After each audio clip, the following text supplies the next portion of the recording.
Bismillahirrahmanirrahim. Assalamualaikum warahmatullahi wabarakatuh.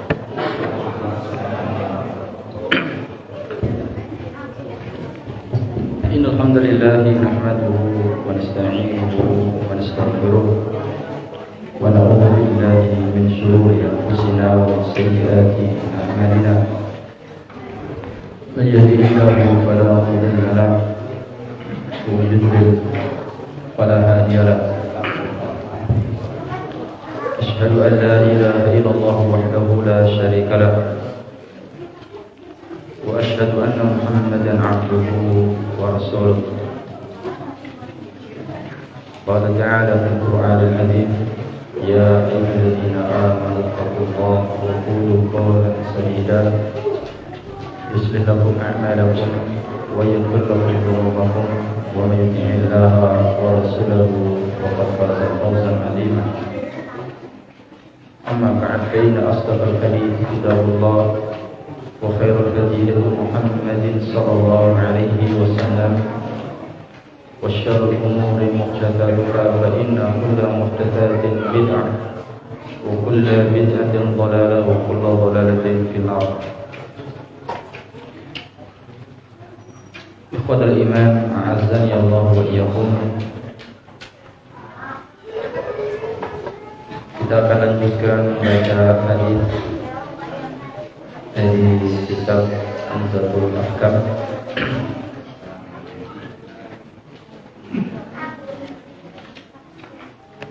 Malam ini kita akan membaca hadis ke-57.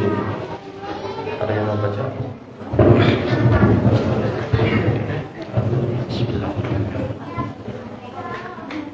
Hadis ke-64 dari Abu Hurairah. Keberapa? 64 di sini. Iya. Dari Abu Hurairah menuturkan bahwa Rasulullah Shallallahu Alaihi Wasallam bersabda, salat yang paling berat bagi orang-orang munafik adalah salat Isya dan salat subuh. Kalau mereka mengetahui keutamaan yang terdapat dalam kedua salat tersebut, maka mereka akan mendatanginya walaupun dengan merangkak. Aku sangat ingin untuk memerintahkan salat dikerjakan lalu dikumandangkan iqamat dan kuperintahkan seseorang untuk mengimami para jamaah. Sementara itu aku pergi bersama beberapa orang yang membawa seikat kayu bakar menuju orang-orang yang tidak ikut sholat jamaah dan membakar rumah-rumah mereka dengan api.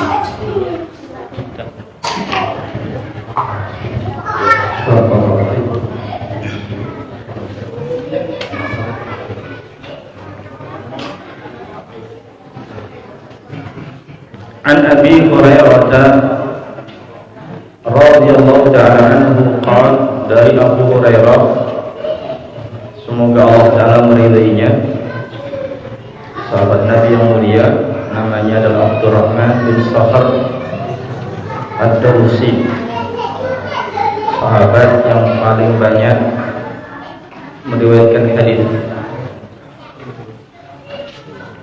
dengan hafalannya. Ada sahabat yang meriwayatkan hadis dengan catatannya adalah Abdullah bin Amr.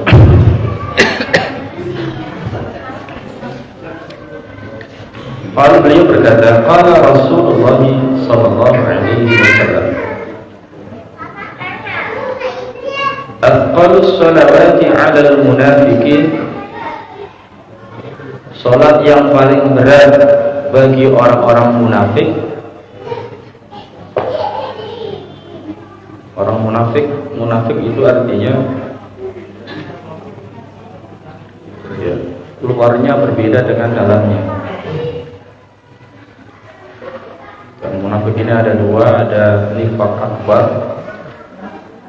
orangnya ini akan kekal di neraka dan bahkan mendapatkan azab paling berat.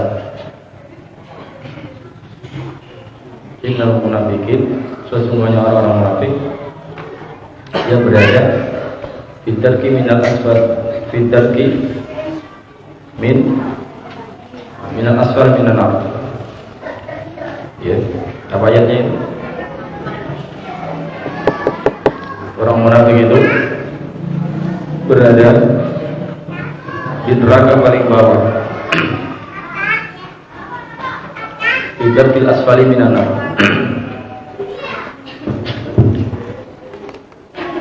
Keraknya neraka, dan itu merupakan azab paling pedih. Maksudnya nifaq akbar. Orang yang menyembunyikan kekufurannya menampakkan iman.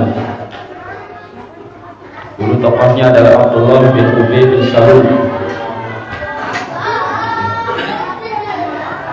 Jadi yang anak itu belakang yang bawa anak tolong di ini kan.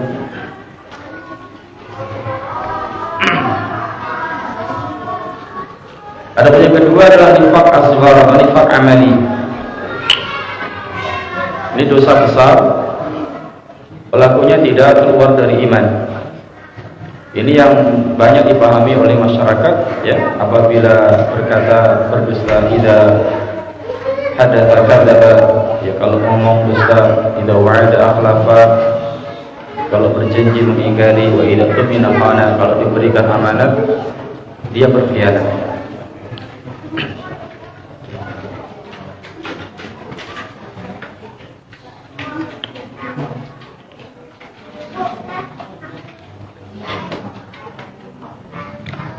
Afqalus sholawati 'alal munafikin. Salat yang paling berat bagi orang munafik salatul isya'i wa salatul fajri. Salat isya dan salat subuh. Disebut salatul fajri, salat subuh, karena tanda masuknya waktu subuh adalah fajar, yaitu fajar shadiq. Walau ya'lamuna ma fihima, seandainya mereka mengetahui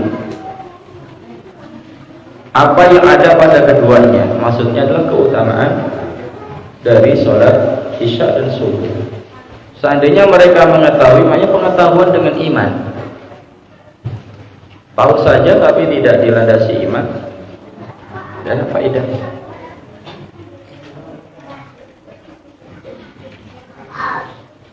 Dalam keyakinan,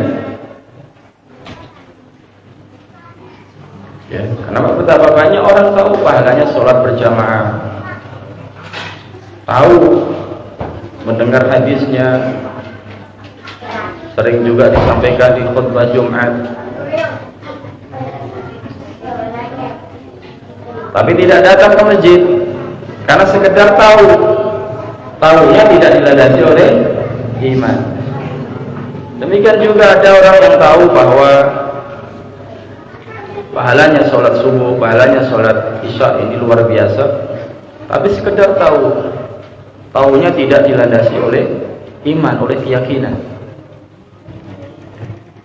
sehingga tidak diamalkan. Walau ya'lamuna ma fihima, seandainya mereka mengetahui keutamaan yang ada pada keduanya, pada sholat isya dan sholat subuh, la atauhuma walau habwan, pasti mereka akan mendatanginya. Artinya datang ke masjid untuk sholat isya dan subuh, walau habwan, meskipun dengan merangkak, meskipun dengan merangkak. Ini berarti jamaah yang dimuliakan Allah Ta'ala, ya, pahalanya sholat isya dan sholat subuh dengan berjamaah di masjid, ini pahala yang luar biasa. Saya sering berikan analogi, misal ada orang sakit yang tidak bisa berjalan, tahu di masjid misalnya bagi-bagi uang sekian miliar, saya yakin meskipun tidak bisa berjalan dia akan datang meskipun merangkak, kan gitu ya ada. Nah misalnya nih Pak Tarjuki sini, siapa yang sholat isya, ya 10 juta tiap orang, sholat subuh 20 juta, ini DKM nya misal. Ini analogi saja. Qadarullah si fulan, si alan lagi sakit tidak bisa jalan, Tidak ada juga orang yang membantu goncengin motor atau pakai mobil, dia sendirian. Tapi bisa merangkang gitu loh. Kira-kira datang nggak? Hah? Yang mau dimulai bu? Masya Allah. Yakin betul karena ada materi di situ, kelihatan. Nah, iman kita kebanyakan ya mengimani sesuatu yang kelihatan, yakin kalau itu kelihatan. Tapi kalau tidak kelihatan, yakinnya kurang. Ini kan sebuah metodologi dari Nabi Sallallahu Alaihi Wasallam untuk mengungkapkan begitu besarnya pahala sholat isya dan sholat subuh berjamaah. Seandainya tahu dengan pengetahuan yang yakin, pengetahuan yang yakin ini kalau dilandasi iman. Tapi kaum munafik, mereka ini paling berat menjalankan sholat isya dan subuh. Kenapa? Karena orang-orang munafik itu sholatnya tidak dilandasi oleh iman. Sholatnya bukan karena ingin mendapatkan pahala dari Allah, bukan karena takut akan azabnya Allah, tapi karena riya, pamer. Karena mereka sholat itu untuk menutupi apa yang ada di dalam hatinya, kekufuran, supaya kelihatan dia itu mukmin, padahal dia bukan mukmin. Dia harus sholat, jadi sholatnya itu terpaksa supaya orang-orang melihat. Nah, sedangkan waktu isya dan subuh, apalagi di zaman dahulu, penerangan itu sedikit, tidak ada kayak sekarang listrik. Tidak ada manfaatnya mereka sholat, tidak kelihatan, tidak diketahui. Ya. Dulu itu kalau sholat subuh, salam, selesai sholat, tengok kanan, tengok kiri, tidak tahu siapa di sebelahnya, karena masih gelap. Makanya orang-orang munafik ya itu malas untuk sholat subuh dan juga sholat isya, karena bagi mereka tidak ada manfaatnya. Karena manfaat sholat bagi mereka hanya setor wajah, supaya diakui ini saja ini orang beriman, buktinya sholat, untuk menutupi ya kebusukan yang ada dalam hatinya, yaitu kekufuran, benci kepada Rasul sallallahu alaihi wasallam, benci kepada para sahabat, benci kepada kaum muslimin. Ya. Mereka mau sholat kalau kelihatan, zuhur kelihatan terang, asar kelihatan, maghrib masih kelihatan.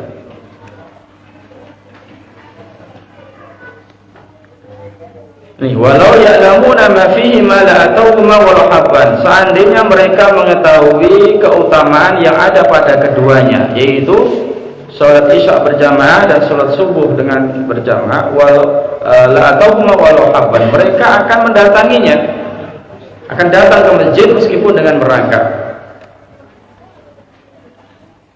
Bahkan dalam hadis yang lain, man shallal isya jama'atan, barang siapa sholat isya dengan berjamaah, ka'anna yusalli nisfal lail, dia ini bagikan sholat separuh malam. Wa man shallal fajr jama'atan, barang siapa sholat subuh dengan berjamaah, ka'anna yusalli kullal lail aw kama qala, seakan-akan dia sholat malam secara penuh.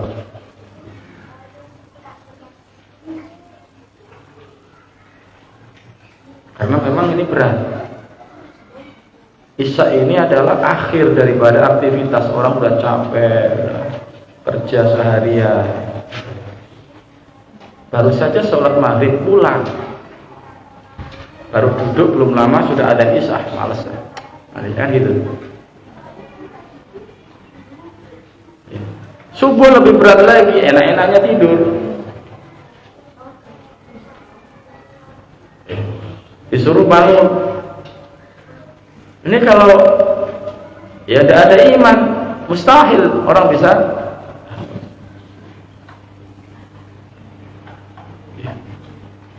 Makanya tidak mungkin bisa mengalahkan musuh yang ada di depan kita kalau musuh yang ada di dalam diri kita, musuh yang paling dekat kita pun tidak bisa mengalahkannya. Ya, hawa nafsu itu musuh. Pertanyaannya, orang Islam ini kebanyakan menang atau kalah ketika bergulat, berjihad melawan hawa nafsunya. Secara spesifik adalah ketika waktu subuh. Rata-rata menang atau kalah? Kan gitu. Jadi mustahil dia bisa menang, ya, mengalahkan musuh-musuh Allah Ta'ala. Karena Allah akan memberikan kemenangan kalau ya, hamba-hamba Allah itu mau menolong agamanya Allah Ta'ala, menghidupkan syiar-syiarnya Allah. Pertolongan baru datang. Makanya dikaitkan kan, in tansurullaha yansurkum wa yutsabbit aqdamakum. Jika kamu menolong agama Allah, artinya apa? Menjalankan syariat Allah Ta'ala, menegakkan syiar-syiar syariat Allah. Di antaranya adalah dari sekian banyak syariat adalah salat 5 waktu. Dari salat 5 waktu itu adalah salat subuh. Jika kamu menolong agama Allah, Allah akan tolong kamu. Wa yutsabbit aqdamakum, dan akan mengokohkan kedudukanmu. Nah, ini kan belum terpenuhi syaratnya, karena ini itu harus syaratin, huruf syarat. Jika kamu menolong Allah Ta'ala, itu menolong agama Allah, bukan Allah ditolong seakan Allah itu lemah. Enggak, sebagaimana orang liberal, Allah tidak butuh untuk ditolong. Maksudnya enggak, syariatnya ini harus kita hidupkan. Nah, ini mustahil. Sampai-sampai ya konon ya, saya sendiri belum, orang Israel, kita tidak sebut Israel. Israel sebetulnya nama mulia. Israel sebetulnya hamba Allah. Itu julukan bagi Yakub. Tapi orang cerdik mereka dijadikan sebagai nama negara. Ya. Isra dan Il. Isra itu Abdul, Il itu Allah. Itu bahasa Ibrani. Israel artinya Abdullah, hamba Allah. Dan itu julukan bagi Nabi Yakub. Maka kalau kita mengecam Israel, Israel laknatullah. Israel laknatullah berarti Nabi Yakub itu dilaknat oleh repot kan? Padahal kita niatnya adalah untuk melaknat mereka-mereka yang menjajah kaum muslimin, yang mencaplok Masjidil Aqsa di Palestina. Yang mereka sesumbar mengatakan, ya, kalian umat Islam mustahil bisa mengalahkan kami kalau jamaah sholat subuhnya ya belum bisa seperti sholat Jumat. Kita saksikan kalau sholat Jumat itu masjidnya ada muat rata-rata, sesak penuh pada satu sholat belakang. Nah, kalau sholat subuhnya sudah seperti sholat Jumat, berarti ini indikator kaum muslimin sudah bisa mengalahkan musuh yang paling dekat pada dirinya, yaitu hawa nafsu. Nafsu untuk tidur, untuk berulur ini malas.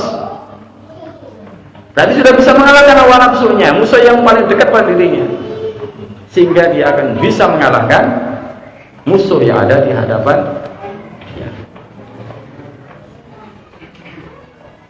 Ya. Ini jamaah. Ya, karena subuh ini berat, kecuali oleh orang-orang yang dirahmati oleh Allah Ta'ala. Walaqad hanantu, dan sungguh aku bertekad, berniat dengan tekad yang kuat, itu himmah namanya. Walaqad hanantu an amura bis salati fatuqama, aku bertekad yaitu akan memerintahkan seseorang untuk sholat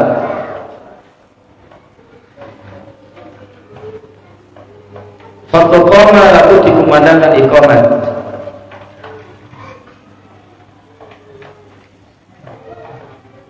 thumma amura rajulan lalu aku akan perintahkan seorang laki-laki fa yusalli bin nas untuk sholat mimami orang-orang. Ini tekadnya Rasulullah. Aku bertekad akan memerintahkan untuk sholat, dikumandangkan iqamat, lalu aku perintah seseorang untuk mimami sholat.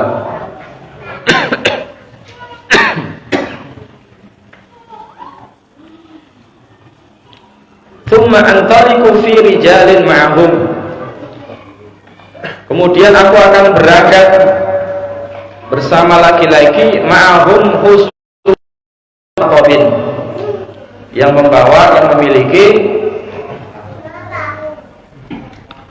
kayu bakar,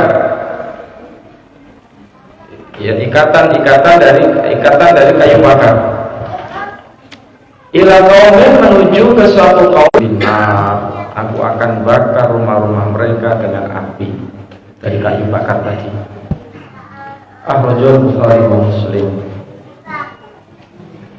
Nah, ini syahidnya atau poin yang tidak disampaikan dalam hadis ini, ya, tentang bab fardhu jamaah wa wujubiha, bab keutamaan sholat jamaah dan ya, wajibnya sholat berjamaah. Dari hadis ini, ya, para ulama menjelaskan bahwa sholat berjamaah itu hukumnya wajib bagi laki-laki yang tidak ada udzur. Dalam mazhab Hambali wajibnya aini itu adalah kewajiban per individu. Dalilnya adalah di sini Rasulullah memberikan ancaman keras. Rasul akan perintahkan seseorang untuk sholat di masjid, Rasul sendiri bersama orang-orang lain akan mendatangi rumah-rumah dari orang-orang yang tidak menghadiri sholat berjamaah, akan dibakar rumah tersebut. Ini ancaman keras, menunjukkan berarti hukumnya ya fardhu ain.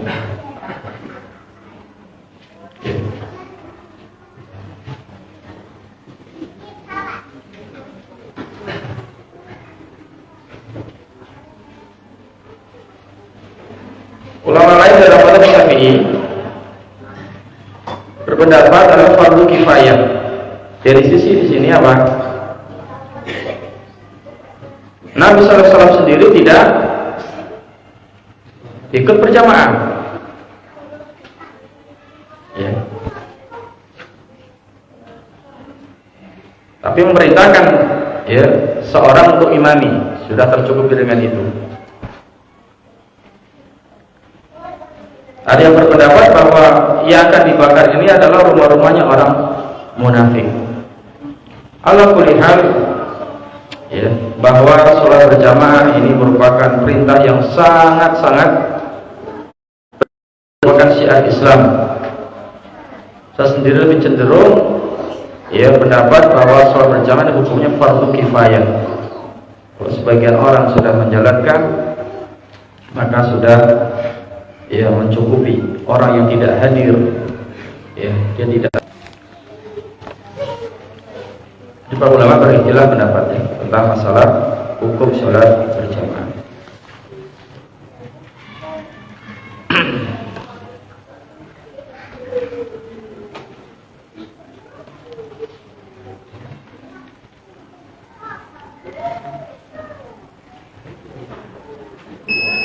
Ikhtalafa ulama fi hukm salatil jamaah, fa dhahabat ta'ifatun min al-hanafiyyah wal malikiyyah wasy-syafi'iyyah ila annaha sunnatun muakkadatun. Para ulama berbeda pendapat tentang hukum sholat berjamaah. Sebagian golongan dari mazhab Hanafi, Maliki dan Syafi'i berpendapat sholat berjamaah hukumnya sunnah muakkadah, sunnah yang sangat ditekankan. Ini pendapat jumhur Hanafiyah, Malikiyah dan Syafi'iyah. Hanafi, Maliki dan Syafi'i. Wa dhahabat taifatun ukhra min haula'i ila annaha fardhu kifayatin. Dan sebagian golongan yang lain dari mereka, khususnya dalam mazhab Syafi'i, berpendapat adalah fardu kifayah. Sebagian orang sudah sholat berjamaah, minimal ada 2 orang, satu imam, satu makmum, maka yang lainnya tidak sholat berjamaah tidak berdosa, sudah tercukupi dengan orang itu. Ya. Idza qama biha man yakfi saqatat 'anil baqi. Wa dhahaba Imam Ahmad wa atba'uhu, Imam Ahmad dan para pengikutnya berpendapat, wal hadis juga para ulama ahli hadis berpendapat ila annaha fardhu 'ainin. Wa salat berjamaah hukumnya fardhu 'ain, kewajiban setiap individu. Wa barakatul zahiriyah, dan mazhab zahiri ya, mereka sangat berlebihan. Padahal mereka berpendapat bahwa berjamaah ini merupakan syarat sahnya sholat. Sehingga ada orang laki-laki, ya dia tidak ada udzur, dia sehat dan seterusnya, kok sholat sendirian tidak berjamaah, maka sholatnya batal, tidak diterima. Ala kulli hal, para ulama berbeda pendapat, ya, karena dari sisi memahami hadis-hadis terkait dengan sholat berjamaah.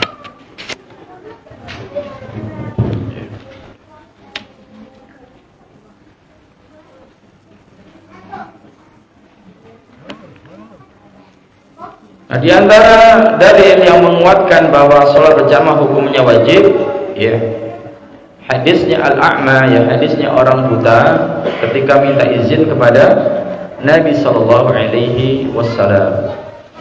Ya, dia berkata bahwa kedua matanya tidak bisa melihat, laisa liqa'id, ya, aku juga tidak punya qa'id, tidak punya orang yang nuntun. Minta rukhsah keringanan kepada Rasul Sallallahu Alaihi Wasallam agar bisa untuk sholat di rumah sendirian, tidak berjamaah. Awalnya beliau memberikan rukhsah keringanan. Ketika orang buta ini hendak pergi, dipanggil kembali, hal tasma'un nida, lalu Nabi bertanya, apakah kamu mendengar azan? Anida itu panggilan, maksudnya panggilan azan. Ya, laki-laki ini menjawab, mendengar wahai Rasulullah. Idzan fa'ajib, kalau begitu kamu wajib untuk mendatanginya. Istidlalnya adalah, ya, kalau orang yang buta saja, ditambah tidak ada yang bisa menuntun dia, diperintah oleh Nabi untuk mendatangi sholat berjamaah, apalagi yang melek, gitu. Ini sisi pendalilannya.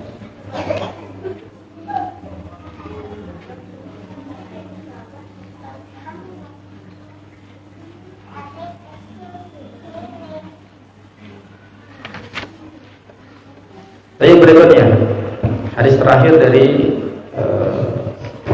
tentang sholat berjamaah. An Abdullah bin Umar radhiyallahu anhuma, an Nabi sallallahu alaihi wasallam qala, dari Abdullah bin Umar, sering disebut Ibnu Umar, semoga Allah Ta'ala meridai keduanya, yaitu anak dan bapaknya, Abdullah dan juga Umar bin Khattab. Dari Nabi sallallahu alaihi wasallam bersabda, "Idza sta'danat ahadakum ra'atuhu ila al-masjid fala yamna'ha."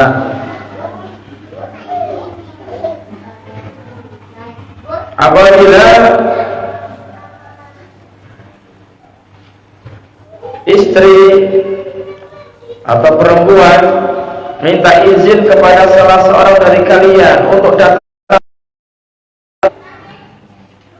fala yamna'ha, janganlah ia melarang, janganlah ia melarangnya. Nabi sallallahu alaihi wasallam bersabda, kalau ada perempuan istri minta izin, jangan dia melarangnya. Qala, Faqala Bilal bin Abdillah, maka Bilal bin Abdillah, Bilal di sini anaknya Ibnu Umar, anaknya Abdullah bin Umar. Ini kan yang menyampaikan siapa? Ibnu Umar, Abdullah bin Umar Ibnu Khattab menyampaikan hadis Nabi. Lalu putranya yaitu Bilal Ibnu Abdillah, anaknya Ibnu Umar namanya Bilal, berkata, wallahi lanamna'hunna, demi Allah pasti aku akan larang mereka untuk datang ke masjid.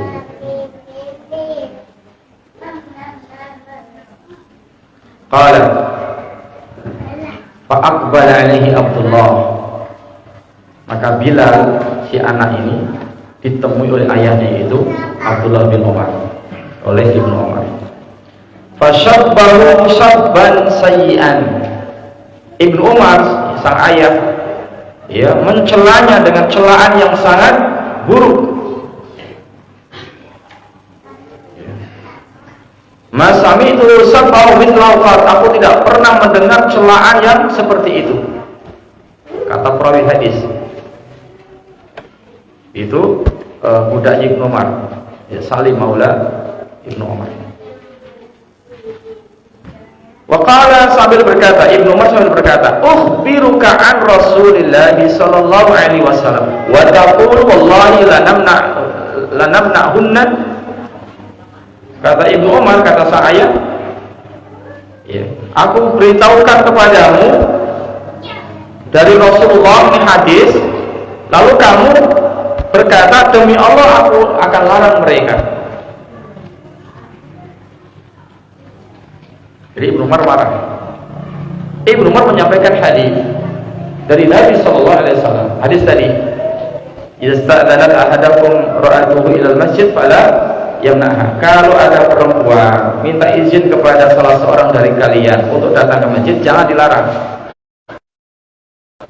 Ibnu Umar menyampaikan hadis ini. Tapi putranya yaitu Bilal bin Abdullah menyanggah, demi Allah aku akan larang mereka. Dan tentu niatnya Bilal bin Abdullah ada yang tidak sesuai dengan adab-adab Islam ketika datang ke masjid, dikhawatirkan terjadi fitnah. Tapi Ibnu Umar sebagai ayah marah, ini hadis Nabi, engkau mencegahnya, tidak boleh ditolak. Gitu. Wa fil lafdzi Muslimin, dan dalam lafaz Imam Muslim, la tamna'u ima Allahi masajidallah, jangan kalian larang ya para perempuan ya untuk mendatangi masjid-masjid Allah Ta'ala.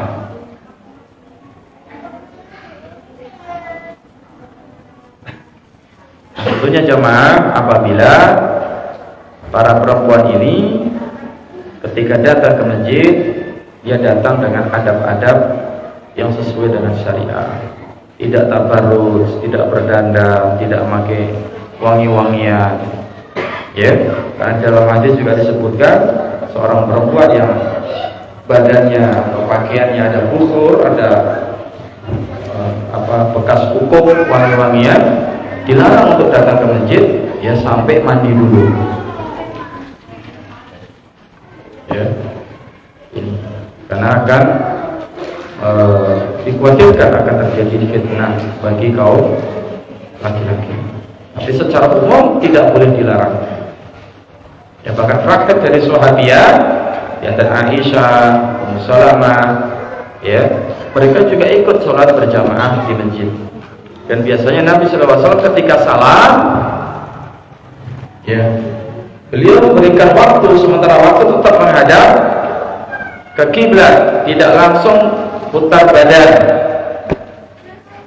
Apa? Memberikan waktu di belakang, ya, para ummahat, para ibu-ibu, kaum wanita untuk segera meninggalkan masjid.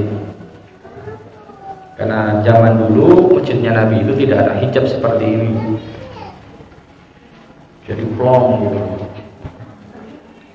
Ya, sopnya perempuan diawali dari paling belakang, sop pertama, sopnya kedua depannya, sop ketiga depannya lagi, sop terbaik itu paling belakang, kan depan hijab. Makanya diterangkan dalam hadis Bukhari, Nabi SAW ketika salam itu tidak langsung ya balik badan menghadap jamaah, memberikan kesempatan kepada kaum wanita untuk segera meninggalkan tempatnya. Ya, sekiranya ya sudah pada pergi, baru beliau membalikkan badan, melanjutkan dengan baca zikir dari jamaah. Ya, namun sekarang sudah ada hijab seperti ini, maka kata para ulama, ya sop yang terbaik bagi para perempuan ya paling depan, karena ilahnya sudah tidak ada. Al-hukmu yaduru ala ilatihi wujuban wa adaman. Karena hukum itu berlaku ketika ada ilahnya, sesuai dengan ilahnya, ada atau tidak. Ketika ilahnya yaitu terjadi fitnah tidak ada karena sudah ada hijab, maka ya sop yang terbaik bagi wanita di depan, karena sudah tidak kelihatan lagi seperti itu. Tapi ketika tidak ada hijabnya,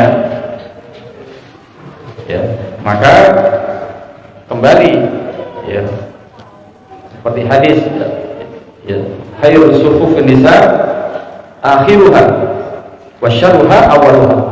Saf yang terbaik bagi kaum wanita paling belakang, yang terbaik, yang paling buruk adalah paling depan. Kenapa paling depan? Karena paling dekat dengan kaum laki-laki.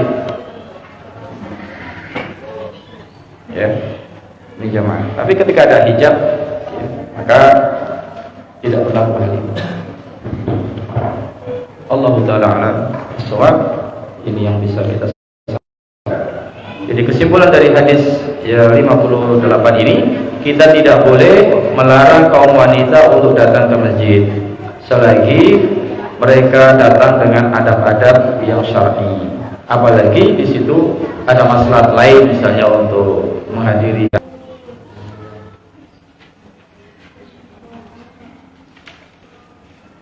Allah Ta'ala alam sawab wa akhiru da'wana alhamdulillah. Seorang masuk masjid ya, saf pertama sudah penuh rapat, lalu dia sendirian. Yang ditanyakan apa perlu dia nepuk bahunya atau ditarik salah seorang yang ada di saf pertama tadi untuk mundur atau tidak. Syaikhul Utsaimin rahimahullah memberikan fatwa tidak perlu, bahkan itu mengganggu orang yang sedang sholat. Orang lagi rusuk ditepuk kaget, ya kalau punya penyakit jantung bisa kelar. Tidak apa itu, tidak perlu ya. Apa yang dilakukan ya, dia berada soft sendirian di belakang, lurus dengan imam di tengah pas. Lalu sampai ada hadis ya bahwa tidak boleh ya dalam soft sendirian ya. Allah Ta'ala alam, hadis itu dimaknai kalau soft depan itu masih ada yang kosong, dia sholat di belakang sendirian, maka tidak sah seperti ini. Adapun kondisi orang tadi, kondisi yang apa, tidak disengaja, kondisi yang memang itu ya. Pertanyaannya bagaimana ya, kalau dia harus nunggu jamaah yang lain mungkin akan kelewat, bahkan masbuk ya. Fattaqullaha mastata'tum, maka bertakwalah kepada Allah, kerjakan perintah Allah sekemampuan, karena di situ mah dia sendirian, ya lakukan sholat dengan sendirian di belakang. Tidak ada perintah harus nepuk pundak ini atau narik, tidak ada hadis yang sahih menjelaskan hal itu ya. Jadi apa yang dilakukan? Sholat di tengah, di soft dia sendirian ya. Ada orang yang datang, alhamdulillah. Tidak ada, alhamdulillah, selesai, sah sholatnya ya. Allah Ta'ala jelas.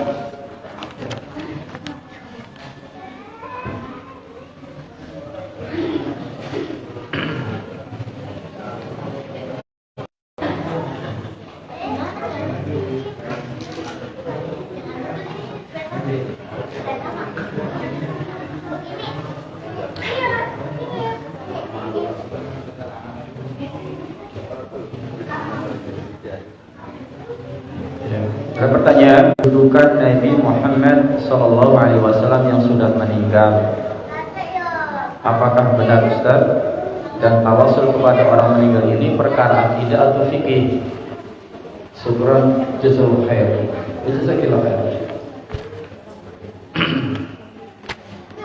Yang pertama, para ulama membagi tawasul ada dua secara global. Yang pertama tawasul masyru', yang kedua tawasul ghairu masyru'. Tawasul masyru' artinya tawasul yang disyariatkan. Tawasul paham ya? Tawasul itu menjadikan perantara di dalam kita berdoa kepada Allah. Jadi diharapkan dengan perantara itu doa kita ini lebih didengar, diijabahi oleh Allah Ta'ala. Nah, tawasul ini yang pertama tawasul masuk yang disyariatkan. Yang pertama tawasul dengan Asmaul Husna, dan ini perintah dalam Al-Quran surah Al-A'raf ya, walillahil asmaul husna fad'uhu biha. Allah memiliki Asmaul Husna, nama-nama yang indah, fad'uhu biha. Lalu Allah perintahkan, berdoalah kamu dengannya, yaitu dengan menggunakan Asmaul Husna tersebut. Dan ini banyak di dalam hadis. Ya. Misalnya ada seseorang sahabat, dia berdoa dan didengar oleh Nabi Sallallahu Alaihi Wasallam. Ya. Doanya adalah diawali dia, Allahumma inni ashhadu bi annaka antallah la ilaha illa anta as-samadu alladhi la ilaha illa antal ahadu as-samadu alladzi lam yalid wa lam yulad wa lam yakul lahu kufuwan ahad.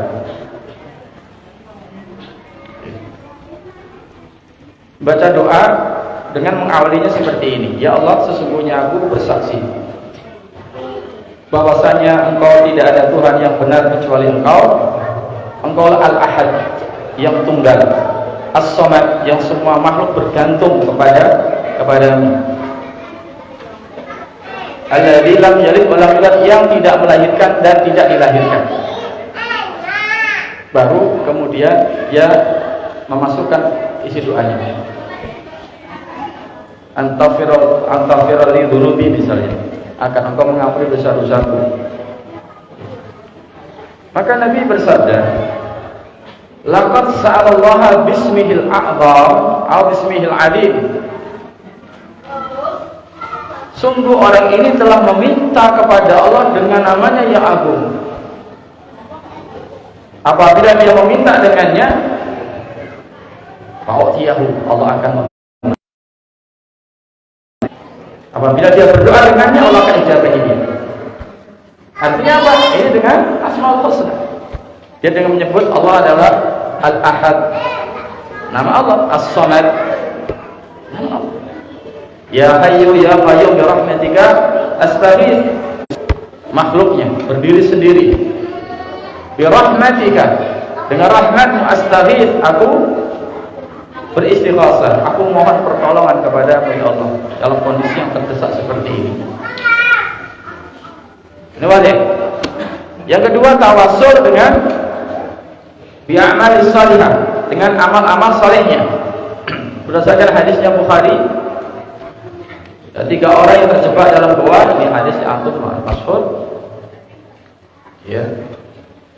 Dia berteduh di dalam gua, lalu ada batu besar menutup pintu gua, sehingga 3 orang yang terjebak tidak bisa keluar. Ringkasnya 3 orang sepakat, mari kita berdoa kepada Allah Ta'ala dengan ditawasuli masing-masing amalan kita yang diharapkan itu ikhlas karena Allah. Yang pertama berdoa, ya Allah, aku dulu punya orang tua, dan aku setiap hari kalau pulang daripada ngarit rumput, aku peras susu lalu aku berikan kepada orang tua aku sebelum yang lain. Tapi ternyata ketika sudah berapa siapkan orang tuaku tidur, aku tidak berani membangunkannya. Anak-anakku nangis, tidak akan kuberi. Tunggu sampai orang tuanya dulu minum. Kalau ini adalah amal soleh, ya Allah, bukalah pintu gua ini. Bergetar, terbuka, tapi belum bisa keluar. Yang kedua mengatakan, ya Allah, aku dulu ya punya pegawai karyawan, ya lalu belum diambil gajinya, dia pergi. Maka hartanya, gaji dia itu pun aku belikan ya ternak, kambing atau onta. Setelah sekian tahun dia datang menagih gajinya. Aku kata, itu semua yang ada adalah gajimu, silakan ambil atau tidak. Kata si pegawai ini, engkau bahasa kita nanya apa bahasa?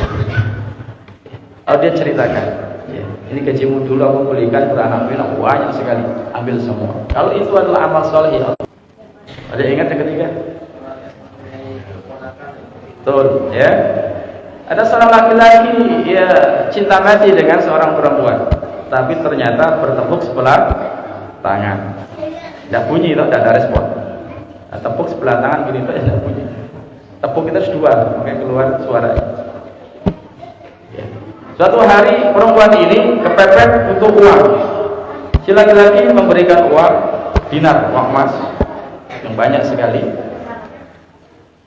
Ya, tapi dengan syarat mau melayani dalam tanda kutip. Mohon maaf. Ya. Ketika dia sudah di atas 4 cabang perempuan, 4 cabang itu kata ulama, 2 tangan, 2 kaki. Sudah di atas nih. Ibarat sahabat di ujung tanduk. Apa kata perempuan? Ittaqillah wa la tadribil khata illa bihaqqiha. Takutlah kamu kepada Allah. Ini mau sudah di gini, mau sudah di atas nih. Belum bisa bayangkan. Tinggal sebentar lagi. Kata perempuan, takutlah kamu kepada Allah, jangan engkau pukul penutup ini, khatam ini, cincin ini, jangan kau pecahkan kecuali illa bihaqiha, kecuali dengan haknya.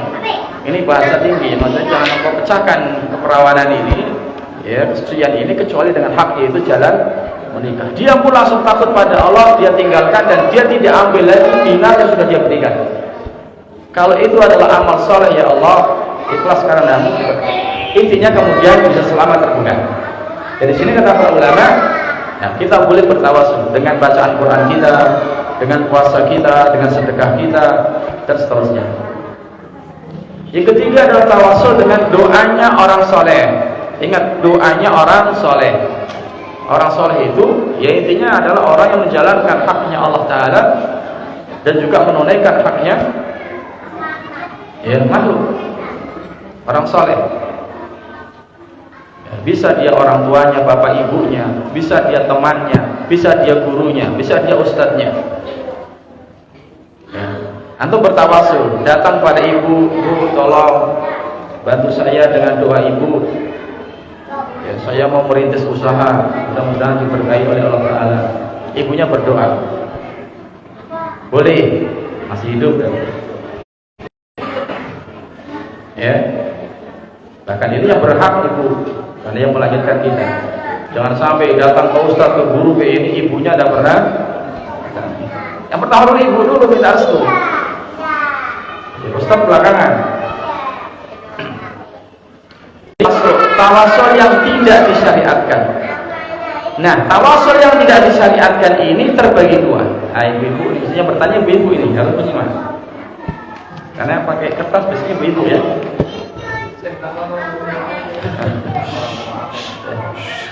Ini pertanyaan pakai kertas, berarti yang tanya ibu-ibu.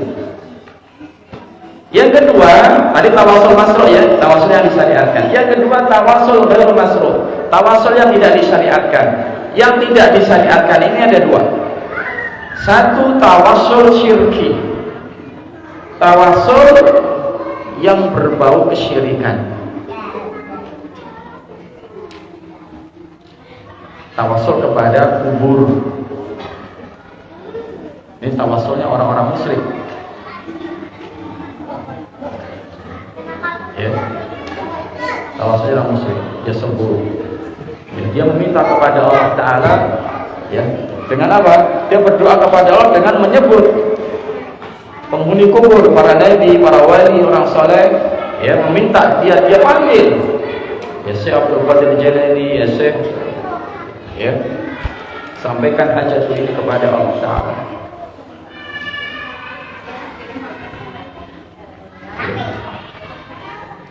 Ya Syekh Abdul Qadir Jalani, aghithna, misalnya, ya Syekh Abdul Qadir Jalani, tolonglah kami. Ini tawasul syirik, tidak disyariatkan, Mas. Yang kedua, ya tawasul bid'i. Tawasul bid'i, dia tidak syirik tapi tawasulnya bid'ah, dan dia menjadi sadud dzari'ah, pintu masuknya ke lubang kesyirikan. Nah, ini yang diinikan adalah yang ditanyakan tadi, tawasul dengan bijahin Nabi sallallahu alaihi wasallam, dengan jah itu kedudukannya Nabi sallallahu alaihi wasallam di hadapan Allah Taala. Kalau dengan kedudukan Nabi aja sudah disebut tawasul bid'i, apalagi dengan kedudukan. Kenapa bid'ah? Karena Nabi sallallahu alaihi wasallam tidak memerintahkan sahabat, dan para sahabat pun tidak pernah melakukan sepeninggal Nabi. Tidak ada.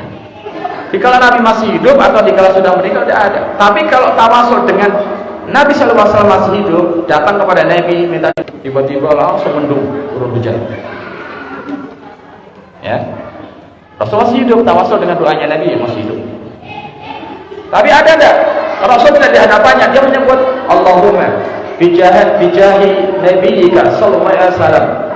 Ya Allah, bijahi nabiyyika, dengan kedudukan nabimu, aku mohon ini. Tidak ada. Baik Nabi masih hidup, ya para sahabat sendirian di rumah lalu berdoa, Allahumma, ya Allah, bijahi nabiyyika, bijahi rasulika, dengan jah kedudukan nabimu, aku minta ini. Demikian juga sepeninggal Nabi, Abu Bakar, Umar, Utsman, sahabat yang lain tidak ada, dia berdoa dengan bijahi Nabi, tidak ada. Maka para ulama menyatakan disebut ada tawasul bid'i.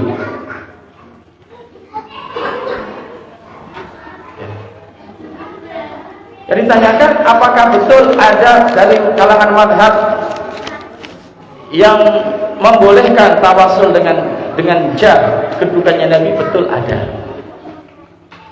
Tapi itu tergelinciran, bukan menjadikan kita hujah.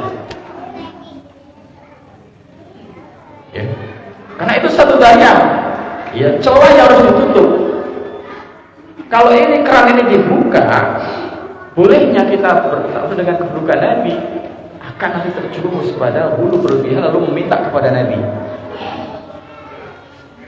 Ditutup. Sehingga para ulama kita, Syekh Al-Albani rahimahullah punya kitab bagus sekali, ya, Tawassul wa Tabarruk. Ya, sasaran dan bahwa dipuji oleh para ulama kitab ini. Jadi Syekh Abdul Musa Al-Abbad memuji kitab ini. Awal sampai akhir dipuji oleh para ulama dengan dalil-dalil yang sangat berat. Atau beli, sasarankan itu beli. Sudah diterjemahkan. Tidak bisa beli, ya, download, silakan dicari murah yang di PDF. Mendapat istilah kita Syekh bin Baz rahimahullah, Syekh Utsaimin. Kalau kita sebut siapa ulama salaf saat ini,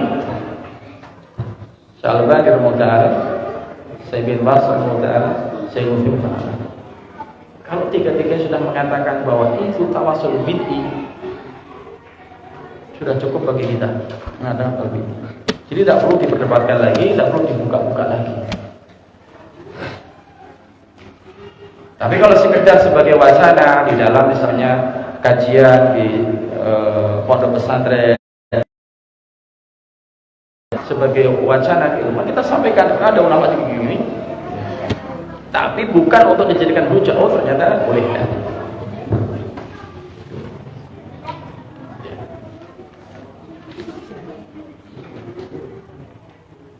Dikhawatirkan bau badan atau keringat yang mengganggu orang lain, bagaimana?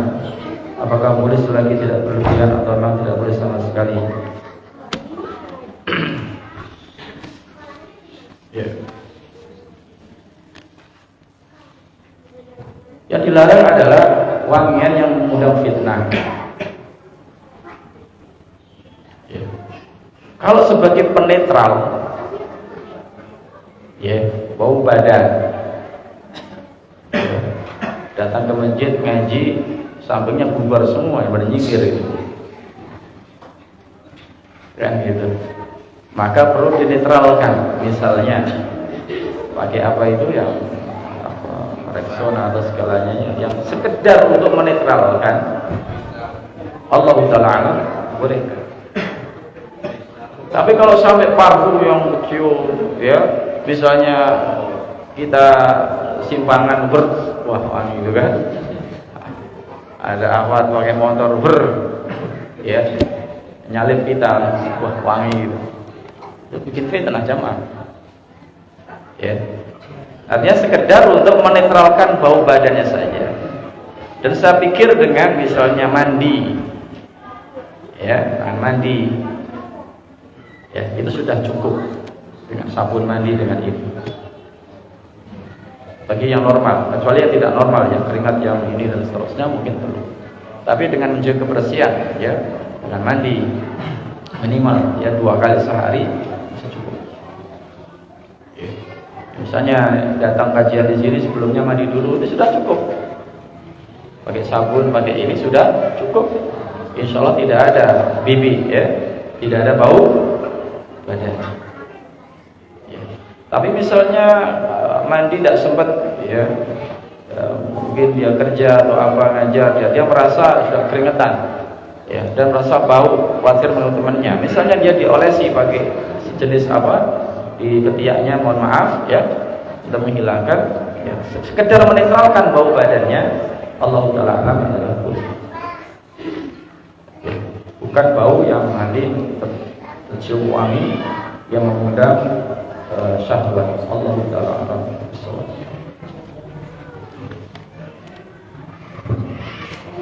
Cukup, ya.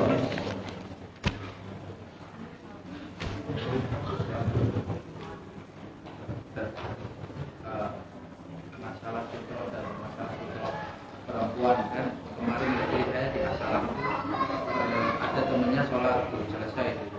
Terus dimarahin, kamu gimana sih, ada orang lewat kok dibiarin kok.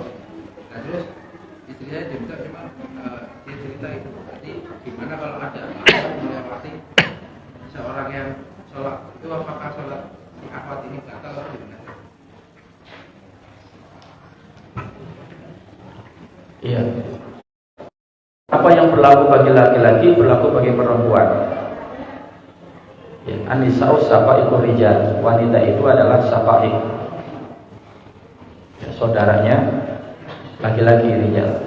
Maka sholat bagi laki-laki disyariatkan menghadap sutra pembatas.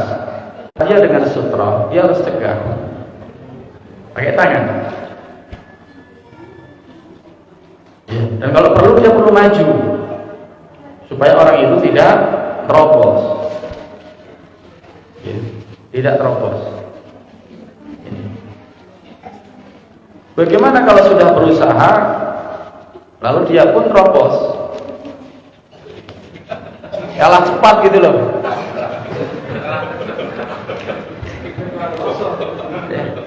Kalah cepat gitu loh, maksudnya dia sudah ini udah terobos.